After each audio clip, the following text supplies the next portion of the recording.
Let's talk about President Biden now. And there are growing concerns in Democratic circles that he is not fit to lead. And there are rumblings. We've been hearing this over the past few weeks, but it's getting louder as now it looks like his agenda is collapsing and the Build Back Better plan is not going to happen. Omicron is running rampant. His approval ratings are in the toilet. And Democrats are actively looking for a replacement for Joe Biden for 2024. And yesterday, Kamala Harris was asked about 2024 plans. And she said, Joe and I haven't talked about running. We haven't talked about running at all. And there's a lot of people think that he's going to step down. She would become the first female president because he steps aside. I don't know. I hate when they say this, like we haven't considered it. It bothers me as a professional person, like, you don't have professional goals. You're one of the most powerful leaders in the world, and you haven't thought about where, like, everyone has a 5-year plan if you're operating at that level, right? Right. So you haven't thought where you'd like to be in 5 years. So on the one hand, it just seems dumb for a professional person to say that. And on the other hand, it's impossible to start a campaign for president without any type of budget at this point. If you read the book Republic Lost by Lawrence Lessig, it lays out exactly what you need to do to be elected to any office of any level. And running for president is incredibly expensive. You have to be raising money right now if you want to run, not even in 2024, in 2028. Those people need to start saving money right now. It's inaccessible. So saying that right now, I guess, feels a bit like a red herring, right? Like, yeah. No, we're not thinking about it. We're so focused on leading in the here and now. Well, you won't be able to lead to any effect into whatever your goals are. Will just die poof in 4 years when, I don't know, we'll see.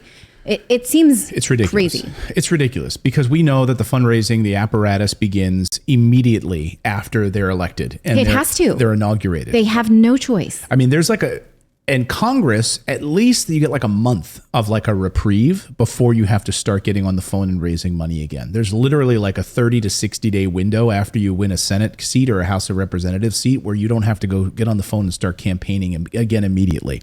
But for President of the United States, it's nonstop. You can pretend like it's not, but it absolutely is.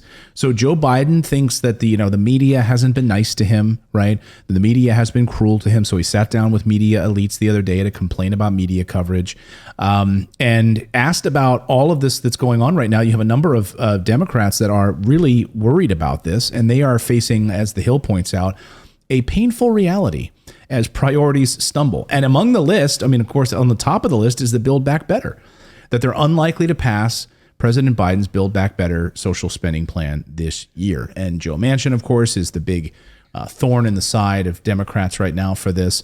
And there are some words floating around. There are some rumors floating around the halls of Washington that because Manchin, people keep calling him President Manchin, that they're sitting there saying to themselves, wait a second, should we be looking at Joe Manchin as a possible replacement for a Joe Biden in 2024? Well, that would be interesting. Yeah. So, and you have even like Fox News last night calling Joe Manchin a genius. Like Bert Hume saying he's a genius, like for the way that he's been able to navigate these political waters, playing to his somewhat conservative, base in West Virginia while also retaining his liberal stance as a Democrat and caucusing with Democrats, and then also being able to curry favor with the big oil and big gas and in fossil fuel industry. Can you imagine? Let me know in the chat what you guys think. A Joe Manchin to replace Joe Biden in 2024? I didn't know he had so many fans. No, Maddie says in our chat, no, Manchin is not a genius. God, please, no, Amy Perkins says. No. But he could be the Trumpy Democrat. Exactly. Right? And that seemed to really unite people around that kind of stomach acid. Yes. People like to feel that, right? And you sort of get outrage fatigue during the Trump administration. But I will say I kind of miss that a little bit. I just don't understand how you're Kamala Harris and you're like, oh, we haven't even talked about this yet. We're not even, I feel like that's so patronizing and condescending to even say that. I mean, I just wish one time I could have the microphone and be like, don't most professionals at your level have a 5 or 10 year goal So you haven't thought about it personally, where you'd like to be as a leader? That's interesting. Yeah, Okay. where was the follow-up question to that? Because like, there's no way I could hear somebody say that like at that level where they're like, "Oh, we Yeah. haven't discussed it." Be like, "Hang on, time out, time out, time out." You're saying you haven't Yeah. discussed it. Yeah, whoa. Like, back up, up. Charlie. Back up.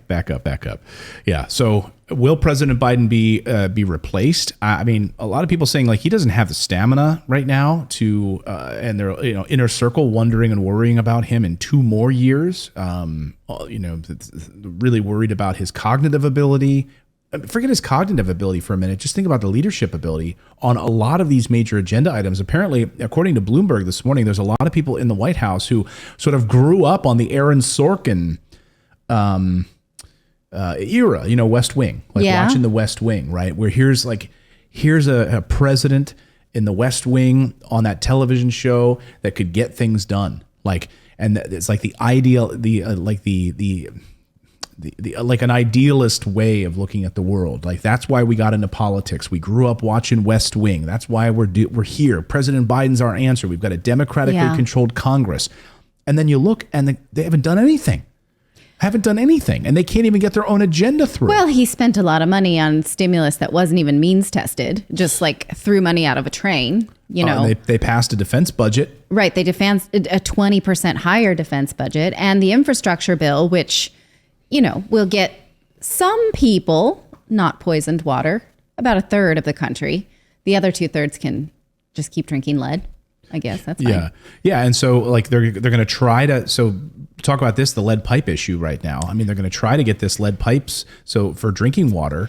Yes. So Kamala Harris spoke on Thursday and said that the EPA is going to tighten its standards around acceptable amount of lead in drinking water to all municipalities. So they're going to lower it basically because there is an acceptable amount of lead allowed through lead pipes because the infrastructure of the country is that there are still most water delivery systems use lead.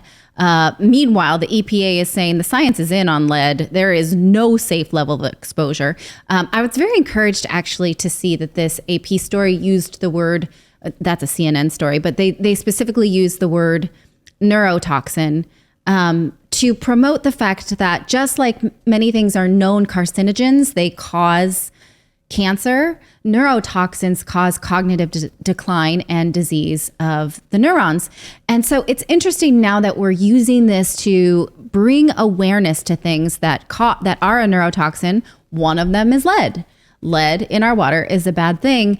They released $2.9 billion from the infrastructure bill that was passed just a few weeks ago and say that over the next 10 years, we believe that at least 10 million Americans will be able to switch their water source that is non-lead based.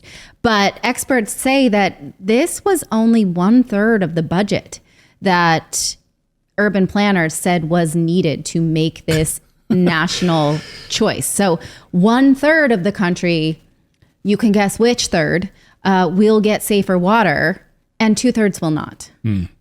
Way to go, Biden. Team Biden. Democrats. It was not budgeted for. Now, again, when you look where money does go in the country, it does seem to get to very powerful people that need it and very powerful corporations, very powerful friends. The Kennedy Center got plenty of money. Big banks get money. Yes, but when it came time to actually budgeting for things that we do need, like how about safe water? That's not necessarily, no.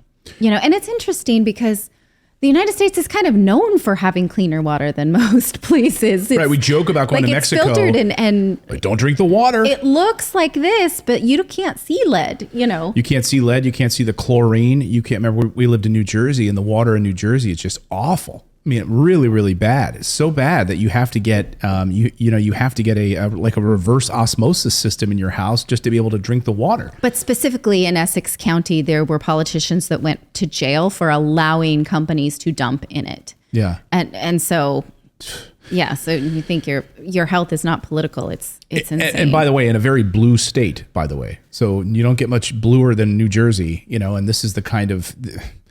This is the kind of stuff that continues to go. That's why I say that they're all just one party. They're all one political party, Democrats and Republicans. And people are seeing, the emperor has no clothes right now. And that's why Team Biden is in real trouble right now. So let me know in the chat, do you think President Biden will be replaced?